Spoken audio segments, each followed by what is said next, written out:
It's the Real News Network. I'm Sharmini Pires coming to you from Baltimore. The U.S. Senate is about to approve billionaire Wilbur Ross for the position of Secretary of Commerce. Let's have a look. China is the most protectionist country. They talk much more about free trade than they actually practice.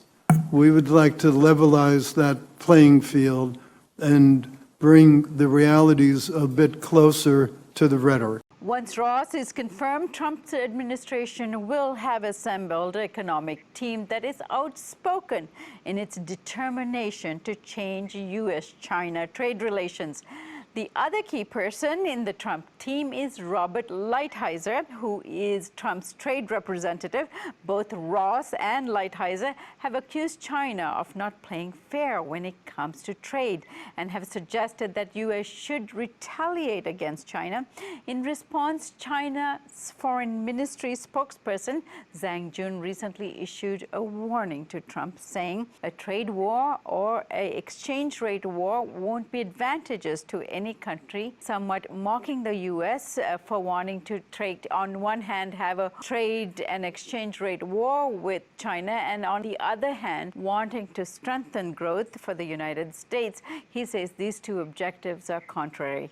Joining us now to discuss the Trump administration's trade relations with China is John Weeks. John, who joins us from London, is Professor Emeritus of Economics at the University of London and is the author of Economics of the 1%, How Mainstream Economics Serves the Rich, Obscure Reality, and Distorts Policy. Thanks again for joining us, John. Thank you for inviting me. So, John, the Trump administration is reacting to the fact that U.S. has an enormous trade deficit with China, where China exports many times as much to the U.S. as it imports from the U.S. Their argument for this trade imbalance is that China is cheating by subsidizing manufacturing and by keeping its exchange rate artificially low. What's your take on that? Well, I think the first point to make is that no one's trade in this area is fair. Every government of a major trading company is using some trick or other to advance its exports. And it is a mistake to think that the trading patterns that we see are the result of a relative costs across those countries, or even absolute costs. So the particular dirty trick that the Chinese used is the same one that the Japanese have used in the past, namely a state trading system, though China is much more of a centralized government than Japan. So what you do is that you make profits at home, and those are used to subsidize your exports abroad. So you sell cheap abroad and you sell expensively at home. The Japanese have been doing it for decades. And when you take over a market, for example, if you take over the market for automobiles, in Britain, there's hardly a British automobile left, then you begin to raise your prices.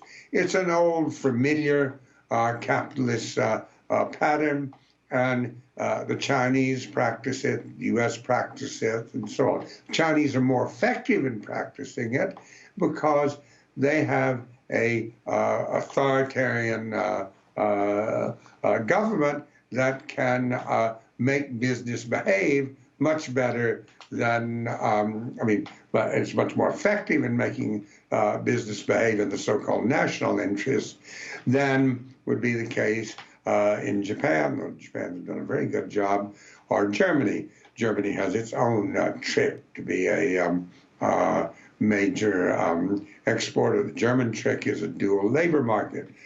They bring in cheap labor from Eastern Europe and from Turkey, and that is the basis of their low wage payment. So everybody's got some deal or other. Now, I think what has happened in the U.S. is that the rise of finance capital has meant that the great financiers don't actually produce anything. See, they obtain their profits from dealing in money, basically.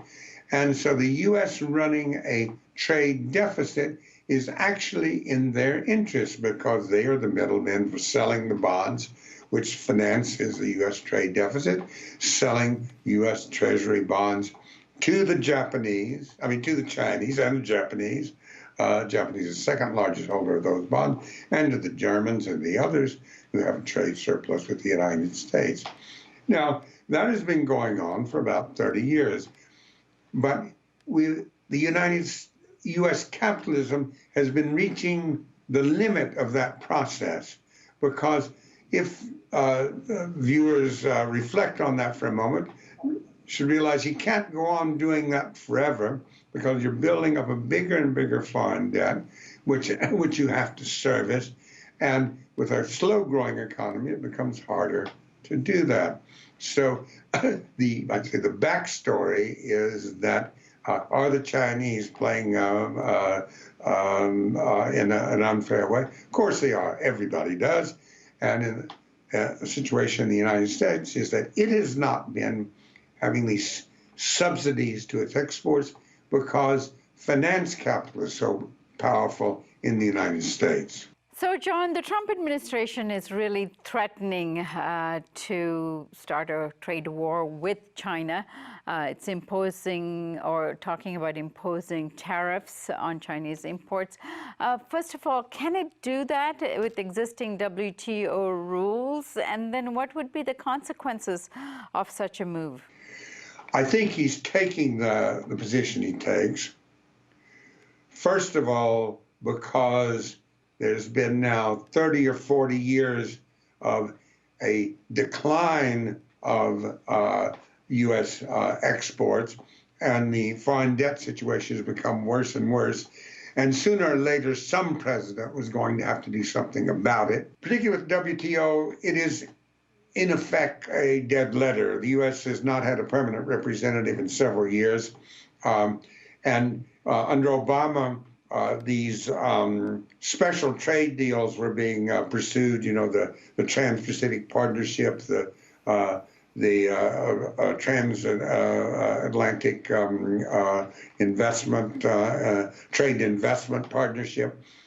So those actually were bypassing the WTO. I wouldn't be surprised if Trump were actually to have the U.S. pull out formally from the WTO, because it is no longer serving U.S. interests and hasn't been for a while. The question, will Trump shift the U.S. economy towards manufacturing? I don't think he will shift the U.S. economy because he's not prepared to take the steps to weaken finance capital. He will try to generate a manufacturing growth parallel with the power of finance capital. I don't think that is possible, because I don't think that he will pursue the industrial policy which is necessary to achieve that. The reason that Germany, the reason China are major manufactured exporters is they have an industrial policy in which they foster investment, they have infrastructure designed for manufacturing, they train people so that you have a skilled labor force. Those things are absent in the United States. And Trump, I don't think, is going to make those investments. Bernie Sanders would have made those investments, and I think it would have been difficult, but he would have had a real possibility of rejuvenating manufacturing, U.S. manufacturing. I think what Trump will do is he will use the tariff instrument, which is a relatively ineffective way of stimulating your exports, but it will satisfy his right-wing supporters, just as I think he will have a registration for Muslims, not that he cares one way or the other, he has no conscience whatsoever. He'll do that because it'll get the cheers of his supporters. He'll introduce tariffs because they'll say, "Oh, Donald is being tough with the Chinese," and then he'll try to cover up the failure to advance manufacturing with sort of smoke and mirrors and his usual bravado. John, in Donald Trump's inauguration speech, he insisted and emphasized that this is going to be a new era of where it's America first. What do you think this means in terms of U.S.-China trade relations, and what can we look out for? I think what Trump has in mind, I mean, some people think, like my good friend who's been on the Real News sometimes, Michael Swag, he thinks that Trump has an ad hoc approach to foreign policy and to international trade. That could be right. I think that he has a plan, and I think the plan is to reinforce the America First argument. And the way you do that is by creating spheres of influence. So I think what's going on in negotiating with China is establishing the U.S. sphere of influence and trying to restrict the Chinese sphere of influence. And so the negotiation, Trump will begin with very outrageous demands. That's his technique. He'll say everything's that's gone before, forget about it. We're starting from zero. And then he'll try his old trick of negotiating, see if the Chinese will fall for it. After you make the outrageous demands, you make less outrageous demands, and your opponent says he's a sigh of relief and says, "Oh, he didn't really mean those extreme things." I don't think the Chinese will swallow it, actually. So I think we're looking forward to a very tense world, divided in spheres of influence, in which initially Putin and Trump will be allies, though I don't think either one of them thinks they're going to trust the other one for very long. So with the U.S., China, and Russia ganging up against China, and sort of leaving Germany to have continental Europe as its sphere of influence. At least that would be what I would anticipate. I think it will be a very dangerous and very volatile world. All right. John, I thank you so much for joining us today, and we look forward to having you back, because I think we're just touching the cusp of what is about to unfold as a very interesting conflictual trade relations with China. Thank you. Thank you. And thank you for joining us on the Real News Network.